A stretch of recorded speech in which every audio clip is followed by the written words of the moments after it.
नमस्कार दोस्तों, स्वागत है आपका मार्केट फिलोसॉफर पर। मैं हूं संजय वत्सल। आज की इस वीडियो में हम बात करेंगे निफ्टी 50 के बारे में। आज मार्केट में क्या हुआ और कल मार्केट का ट्रेंड क्या हो सकता है, साथ ही कल के लिए सपोर्ट, रेजिस्टेंस और टारगेट भी जानेंगे। तो चलिए शुरू करते हैं। आज निफ्टी 50 ने शुरुआत में थोड़ी मजबूती दिखाई, गैप अप ओपन हुआ, लेकिन जैसे दिन आगे बढ़ा हमने देखा ये साइडवेज जैसे हो गया। 12 साढ़े 12 बजे तक साइडवेज जैसे था। हमने देखा कि निफ्टी 26,000 के ऊपर टिक नहीं पाया और प्रॉफिट बुकिंग शुरू हो गई और प्रॉफिट बुकिंग देखने को मिली। निफ्टी 25,870 के आसपास बंद हुआ। मतलब साफ है, खरीदारों का जोश थोड़ा कम हुआ है और बेचने वालों ने प्रेशर बनाया है। टेक्निकल चार्ट पर देखें तो आज निफ्टी भी ने 25,900 और 26,100 के बीच में जद्दोजहद की, लेकिन आखिरकार नीचे फिसल गया। अब बात करते हैं कल के संभावित मूव की। कल के लिए ट्रेंड थोड़ा मिक्स हो सकता है, लेकिन हल्का पॉजिटिव है। अगर निफ्टी 25,500, ये वाला जो लाइन खींचा हूँ 25,500 बहुत नीचे है, लेकिन फिर भी 25,500 अगर निफ्टी कल 25,550 के ऊपर बना रहता है तो दोबारा 26,000 के ऊपर जाने की कोशिश करेगा। ठीक है, लेकिन अगर 25,550 टूटता है, ये वाला लाइन अगर टूटता है तो निफ्टी 25,350 और फिर 25,150 से भी नीचे जा सकता है। तो कल के लिए इम्पोर्टेंट लेवल पर नज़र रखना बहुत ज़रूरी है। तो अब बात करते हैं सपोर्ट की।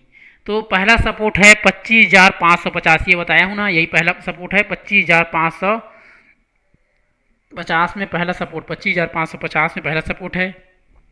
दूसरा सपोर्ट की बात करें तो 25,350, ये दूसरा बड़ा सपोर्ट है। हाँ, अब रेजिस्टेंस की बात करते हैं। तो पहला रेजिस्टेंस है 26,000 पर। ये पहला रेजिस्टेंस कहाँ पर है? 26,000 पर पहला रेजिस्टेंस है।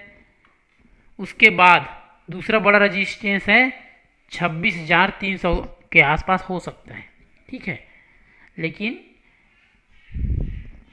और अगर यह लेवल भी पार होता है, ये 26,300 का लेवल भी अगर पार होता है तो 26,500 का साइकोलॉजिकल लेवल भी जा सकता है। कल का टारगेट जोन के बारे में बात करते हैं। अगर मार्केट ऊपर की ओर जाता है और सपोर्ट बना रहता है तो टारगेट होगा 26,000। अगर मार्केट ऊपर की ओर जाता है और सपोर्ट बना रहता है तो टारगेट होगा, पहला टारगेट होगा 26,000 पर और उसके बाद दूसरा टारगेट होगा 26,300 पर। ठीक है, ये बड़े टारगेट की बात है। लेकिन अगर सपोर्ट टूटता है तो नीचे टारगेट हो सकता है 25,000, नीचे टारगेट हो सकता है 25,550 और उसके बाद 25,350, ये टारगेट हो सकता है। ठीक है, इंट्राडे ट्रेडिंग के लिए टिप्स। दोस्तों, अगर आप इंट्राडे करना चाहते हैं तो कल ओपनिंग बहुत इंपॉर्टेंट होगी। अगर निफ्टी 25,550, ये वाला 25,550 के ऊपर खुलता है तो बाई ऑन डिप का स्ट्रेटजी काम आ सकता है।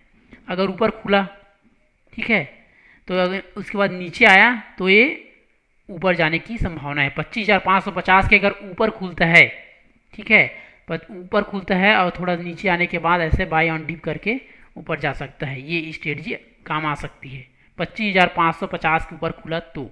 लेकिन अगर नीचे खुला 25,550 के अगर नीचे खुला तो फिर सेलिंग प्रेशर बढ़ेगी। लेकिन अगर नीचे खुला तो सेलिंग प्रेशर बढ़ेगा और शॉर्ट करना ज़्यादा सही रहेगा। हमेशा याद रखें, स्टॉप लॉस ज़रूर लगाएं और बड़े रेजिस्टेंस के पास प्रॉफिट बुकिंग करना ना भूलें। अब प्रॉफिट बुकिंग कहाँ करना है? बड़े रेजिस्टेंस कहाँ पर है? ये 26,000 पे बड़ा रेजिस्टेंस और 26,300 पे बड़ा रेजिस्टेंस है। तो ऐसा बड़ा रेजिस्टेंस रहता है, वहाँ पर प्रॉफिट बुकिंग करना न भूलें। तो दोस्तों, यह था आज का पूरा एनालिसिस। आज हमने जाना कि निफ्टी में क्यों गिरावट आई, कल के लिए कौन से लेवल इंपॉर्टेंट हो सकते हैं, टारगेट क्या है, ट्रेंड क्या हो सकता है, ये सब जाना। अगर यह जानकारी आपको हेल्पफुल लगी हो तो वीडियो को लाइक ज़रूर करें, चैनल को सब्सक्राइब करें और कमेंट में लिखकर ज़रूर बताइए। धन्यवाद दोस्तों, कल फिर मिलेंगे एक नया एनालिसिस के साथ। Happy trading.